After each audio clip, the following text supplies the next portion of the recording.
मंडळी, आमचे पहिले 3 व्हिडिओज त्यांना तुम्ही खूप छान रिस्पॉन्स दिलाय।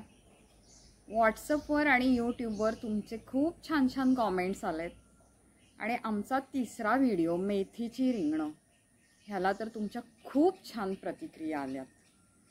पहिल्या 4 दिवसातच त्याचे 1000हून जास्त व्ह्यूज झालेत। तुम्ही मला खूप सपोर्ट करताय, मी तुमची खूप आभारी आहे। Thank you very much. तर मंडळी, पुण्यात आमचा बिझनेस आहे।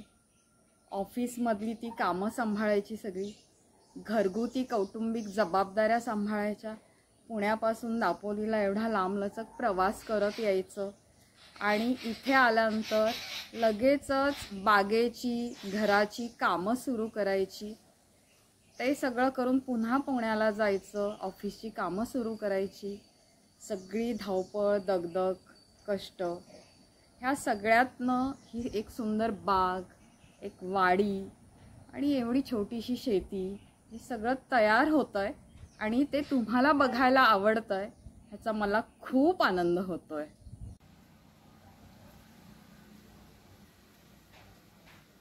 मंडळी, ह्या आमच्या घराजवळच्या केळी आहेत आणि त्याला हा पहिलाच केळीचा घड लागलाय आणि हा त्याचा कोका। तर हा कोका आज मी काढणार आहे।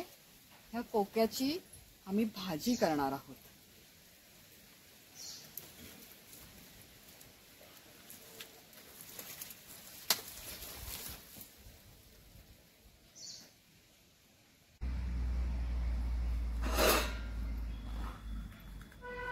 मंडळी, कोक्याची भाजी करताना तो पहिल्यांदा असा सोलायचा असतो। त्याचा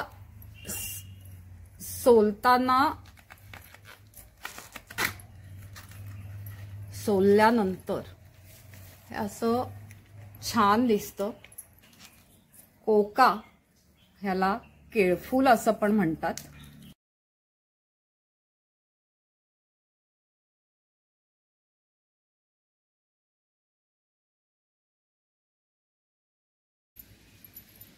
तर ह्या केळफुलातले असे हे जे धागे आहेत, जे नको असतात भाजी करताना, ते असे काढून टाकायचे असतात आणि बाहेरचं केळफूल घ्यायचं असतं भाजी करायला। म्हणजे केळफुलाच्या आतले धागे काढून टाकायचे, केळफूल भाजीसाठी घ्यायचं।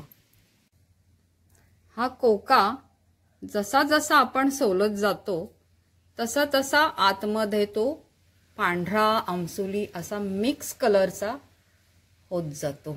त्याचे पापुद्रे असे मिक्स कलरचे दिसत जातात। आधीचे त्याचे पापुद्रे जे बाहेरचे होते ते असे आमसुली रंगांचे होते। केळफुलाचे धागे काढल्यानंतर ते आपण असं चिरतो आणि नंतर ते सगळं शिजवून घेतो।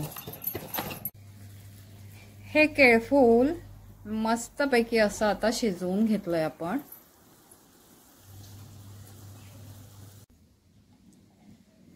आणि शिजल्यानंतर ते असं आपण पिळून घेणार।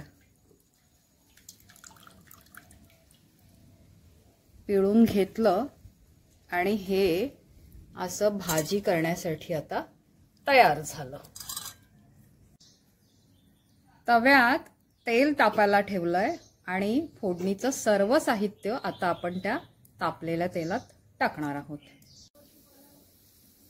तर आता आपण तव्यामध्ये इथे आधी मोहरी, जिरं, कांदा, मिरची, हळद, मीठ टाकलंय आणि हे शिजवून पिळून घेतलेलं केळफूल मी आता टाकतीये इथं असं।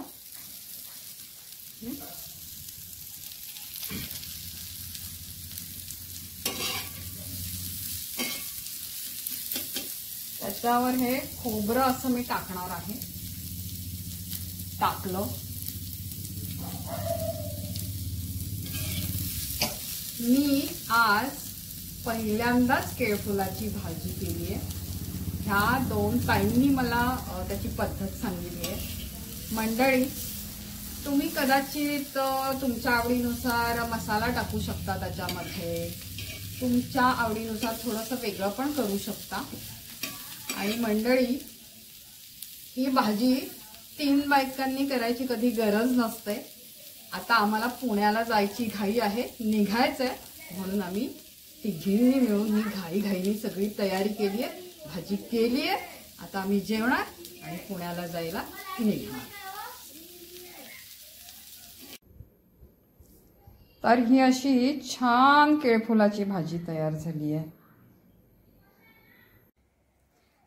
तर मंडळी, हा व्हिडिओ जर तुम्हाला आवडला असेल तर लाईक करा, शेअर करा आणि आमचा मीनाक्षी कदम नावाचा चॅनल जरूर सबस्क्राईब करा.